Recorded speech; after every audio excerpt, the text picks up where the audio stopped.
মিশরে একটা দৌড় প্রতিযোগিতা হতো। ওই দৌড় প্রতিযোগিতায় আমর ইবনুল আস রাদিয়াল্লাহু তাআলা আনহুর ছেলে অংশগ্রহণ করেছে, কিন্তু এক মিশরি ওই দৌড় প্রতিযোগিতায় চ্যাম্পিয়ন হয়ে গেছে। রানার্স আপ হয়েছে আমর ইবনুল আসের ছেলে। এবার মিশরি ফার্স্ট আর গভর্নরের ছেলে সেকেন্ড। রাগের চোটে আমর ইবনুল আসের ছেলে ওই মিশরির মাথার মধ্যে কয়েকটা বাড়ি মেরেছে। মিশরি বলে, আমার মাল্লা কেন? তুমি খেলায় পারো না, আমারে মাল্লা কেন? আনা ইবনুল আকরামিন, আমি গভর্নরের পোলা, আমি যা বলবো এটাই হবে, আমার উপরে কথা নাই। মিশরি মনে দুঃখ নিয়ে মদিনায় চলে আসলেন। এসে বললেন, আমিরুল মুমিনিন, আপনি আমর ইবনুল আস রাদিয়াল্লাহু তাআলা আনহুকে মিশরের গভর্নর বানিয়ে পাঠিয়েছেন। একটা প্রতিযোগিতায় আমি চ্যাম্পিয়ন হয়েছি, ওনার ছেলে হয়েছে রানার আপ। কেন সে চ্যাম্পিয়ন হতে পারে নাই? এই কারণে আমার মাথায় লাঠি দিয়ে 3টা বাড়ি মেরেছে।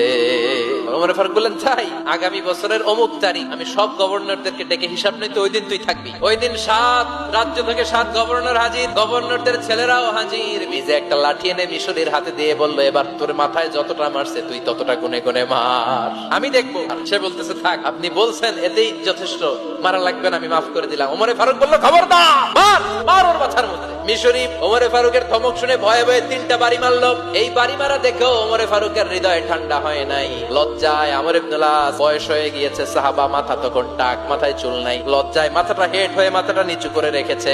এবার রাগের চোটে ওমরে ফারুক বললেন, এবার আমর ইবনুল আসের টাক মাথার মধ্যে একটা মার। কেন ছেলেকে শিক্ষা দিতে পারে নাই?